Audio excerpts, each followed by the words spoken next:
kutaka kukukwaza, yani sio la kinafiki. Penzi letu wawawa, tunapendana kwa dhati na hatuna mbambamba.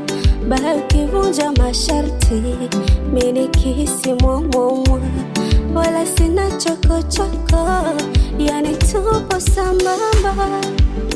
Tuna enjoy